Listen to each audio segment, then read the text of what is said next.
I have now 10 minutes to introduce our next speaker. I'm going to divide the introduction into two parts, 5 minutes and 5 minutes. 5 minutes is going to be a general introduction, and the last 5 minutes is going to be a specific introduction. Okay? So, here we go.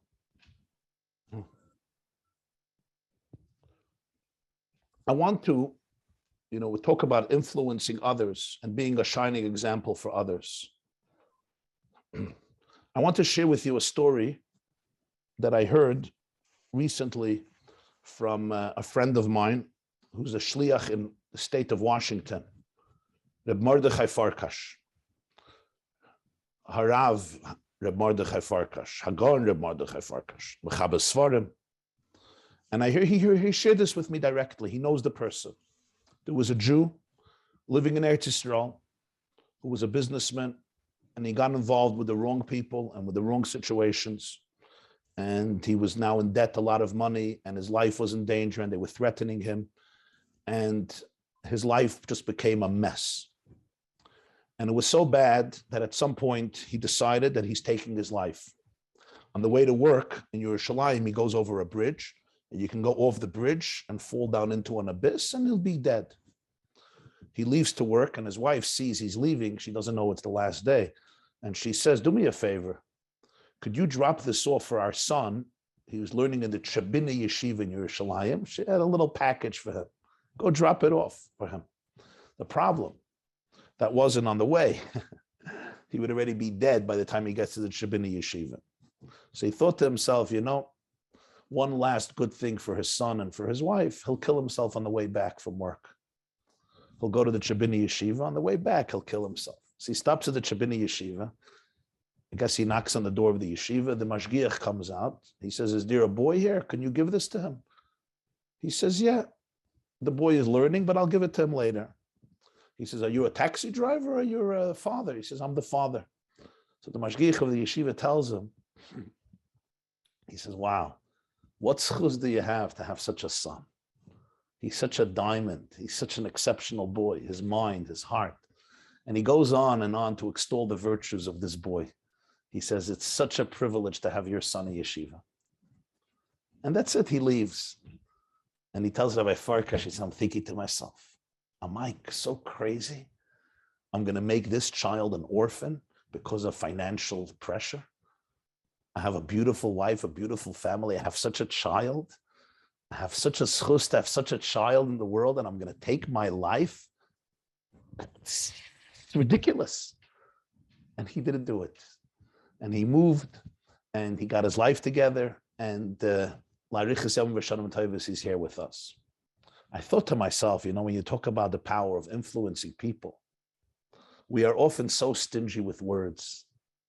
But imagine what you can do for a father and a mother when you speak this way about their child. Imagine what you can do to a child when you speak to him or her this way about themselves. Imagine what you could do to anybody when you speak this way about them. Living and radiating a consciousness, an awareness of Geula, when everything is one, when the beauty and the goodness and everything and everybody is revealed, already means today how you speak to somebody about themselves, how you speak to a parent about their child, how you speak to a child about their child. And if I may add, on a more personal note, for many years, the Jewish world has experienced a lot of division. And everybody in Chabad often knows the stories about the opposition to Lubavitch and the opposition to the Rebbe and the opposition to Chassidus, and it goes back from the times of the Baal Shem Tov. And I want to say something. Many of us are still living in that age, and it's not helpful. It's not helpful. Open your eyes. There's a different world today. This is a world, a Klal Yisrael that wants oneness. I know there's still, not everything is perfect. We're still waiting for Mashiach. But generally speaking, if you change your attitude, you will see an unbelievable response. Some of us are still like living in an old war, the way we speak about people. I'm not going to repeat expressions that I sometimes hear from friends and colleagues. It's so unhelpful. You're like, what age are you living in? Do you realize the opportunities today? Sometimes you become your own worst enemy. It becomes like a self-fulfilling prophecy. This is the age of Geula. It's the age of Malahar Deis Hashem Kamayim Le'amachasa. But there's a condition. The condition is you have to respect people. You have to respect other people's rabbis. You have to respect other people's cultures. And you have to respect other people's communities. And you have to speak to them with respect. You know, every shliach in the world knows that when a secular person comes to the Chabad house, he or she has no problem quoting things from that culture in order to bring the person in. And yet, when it comes to from people, some of us are so allergic to quote anything from another culture because so secular sources you could quote to bring the secular people in. But chas v'shalom to quote from another community, from another circle, it's a betrayal of my identity. So besides the fact that it's shtusim v'havolim, read a little bit of the Mara Mekaymis and Lakutei Sichos, but it's so ancient, it's such a primitive and parochial approach when there's an unbelievable opportunity today to really create a consciousness of revolution, of Achdus Hashem, which is all connected to Achdus Yisrael.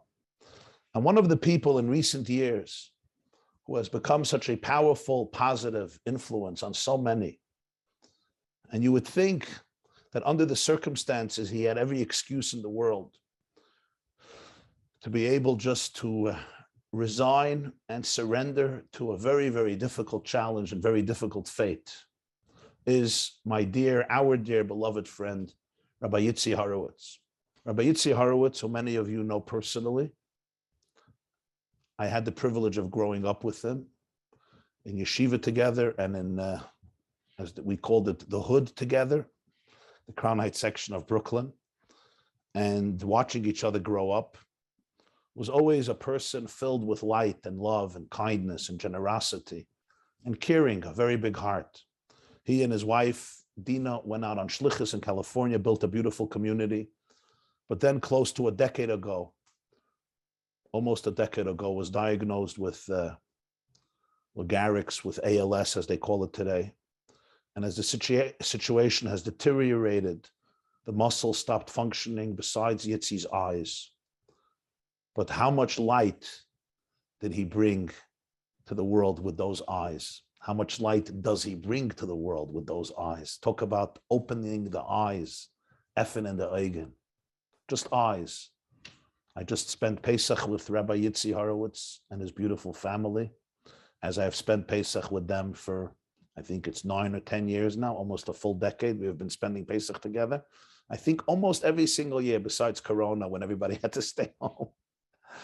And Yitzi, in his very limited state, we go Pesach together, is a source of just inspiration to so many. Without moving, without talking, without communicating, besides his eyes, he really becomes a lifeline in the Pesach experience, infusing people with warmth and vulnerability and love and vitality. And I want to tell you something, by the way, based on what I'm saying. Every year, the KMR Pesach program of the Werner brothers do, the last day of Pesach, a fundraiser for Rabbi Yitzi. And this was spearheaded by a Jew who used to come there, not a Chabad Yid. His name was Reb Mendy Klein from Cleveland, a wealthy Jew, a heart of gold. And he spearheaded a tzedakah campaign the last day of Pesach. And it goes on Ad Hayom Hazeh. And you should just realize this, that the bulk of the money to support a person in this situation and his family, who obviously have no other source of revenue, comes every year from a group of mostly non-Chabad Chassidim who just watched Yitzi Pesach year after year after year. So you would think he's a Lubavitcher Chassid, most of the revenue should come from Chabad Chassidim, and a lot does, but most of it comes from not.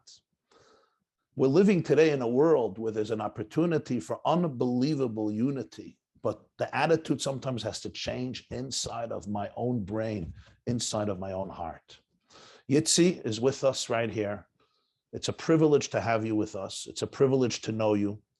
And on behalf of everybody who's here, the hundreds of Jews, hundreds, I don't know how many people are watching, could be couples and families, so maybe thousands, but hundreds or thousands of Jews who are with us here all over the world. Yitzi, It's a privilege to know you. And all of us want to bless you at this special moment of the Rosh Chodesh of the month of Iyar, Ani Hashem Reifecha, as is brought in Kabbalah and in Svarim and in Chassidus, Ani Hashem Reifecha, that Hashem should give you and send you a refuah krova and a refuah shleima l'mayla mederech hateva, la'arichis yamim v'shanim tovos. It's an inspiration to know you. It's an inspiration to know your wife. It's an inspiration to know all of your children, to be able to watch all of those children who, despite very difficult circumstances, grew up to be such fine people, fine human beings, refined, loving, cheerful, full of generosity and kindness, as I saw them this year again on Pesach, is really an incredible source of empowerment and inspiration. And may Hashem give you and them all the koyach and the strength that you need during this era, and all the darkness should be transformed into light. All the challenges should be transformed into incredible opportunities. B'toiv, hanidav, hanigla, varikoisi lachem bracha ad b'lidai. You should have all the bracha and Yeshua and atzlocha and refuah lamata me'asarat tvachim b'poyel mamish b'toich klal Yisrael, for everybody what they need in their personal lives and in our collective lives. We should only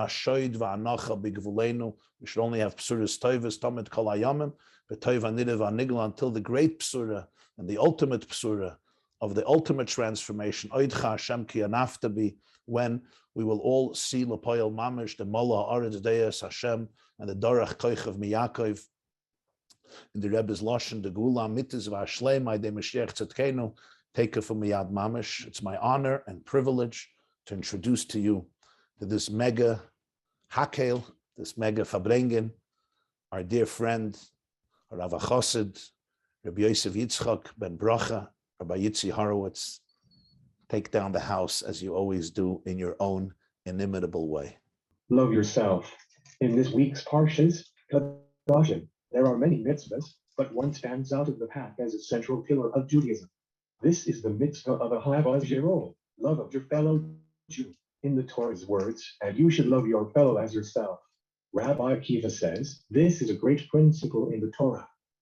How does one love every Jew, even those he never met? It's hard enough to like the ones you know. Why does the Torah have to add the words, as yourself? The commandment could have been, and you should love your fellow. What can we learn from the words, as yourself? From the words, as yourself, it is clear that to love your fellow, first you need to learn to love yourself. How does loving yourself help you love somebody else? In order to love yourself, you need to understand what you are. Being a Jew means that at your essence there is a neshama, which is truly a part of Hashem. When you think about this, you realize how amazing you are and that you are one with Hashem. You realize that you must be capable of doing great things. You start to love yourself. Now, if you realize that your neshama and your fellow's neshama are one, then loving him is loving yourself. The more in tune you are with your neshama, the more your love for other Jews grows. Regardless of their differences, you love them because you are tuned to their essence.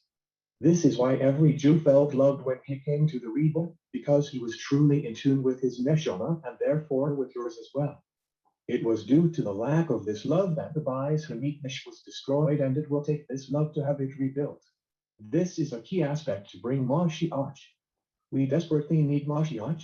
We are all suffering in one way or another in this exile. It's time for it to end. It's time to get past our petty differences and show love to our fellow. It is unbelievable how small and petty differences drive us apart. You will also be surprised how a show of love will be reciprocated. It seems that the ones closest to us pose the greatest challenge of all. This one doesn't talk to her mother, that one doesn't talk to his brother, etc. When I was diagnosed with ALS, it was sobering. What is important became clear. It is clear that family is more important than the stupid arguments. It is clear that differences such as religious level, dress, etc. are petty. It is clear that we need to unite. It is clear that united we will bring Mashiach. I just want to thank Rabbi Yitzi for your beautiful, beautiful words. And I just want to say that there's a sicha, you're mechaven, Simchas Torah, I think Tafresh Tzadik He or Tafresh Tzadik Vav. In the 1930s, the Frierdiker Rebbe tells a story that Reb Chanoich Hendel Kugel, the great chassid Reb Hendel, he became a chassid through meeting somebody who was an older chassid yet, I think from the Tzemach Tzedek or the Mittler Rebbe, the Alter Rebbe, and he asked this person, how do you become a chassid? And he said, V'ahavta l'recha kamoicha. Chassidus is Avos Yisrael. It's really, really loving another Jew. And then he said as follows, Heben, heit men on mitzich. You start off with yourself. The Yid innevenik. He says, Medaf lib haben the Yid in sich. So that was beautiful. Thank you so much. And the truth is, I think, what we find so often, and I think Rabbi Yitzi knows this very well. I think we know all of this. Sometimes Avos Yisrael can also become a distraction of truth, because if I really hate myself and I love other people, very often that love is going to be very, very tarnished, because we give other people our own energy. And if inside I'm not a wholesome person, if I'm not a worked out person, ultimately I'm going to use other people to be able to feel better instead of really, really helping them. So when we really go into our own internal space, and maybe that's the final frontier, really embrace yourself and all your pieces and work it through, then you could really, really be there for another person. Because if I'm not a worked out person, if my issues are completely ignored and not worked out, then your issues will trigger my issues and we will become entangled.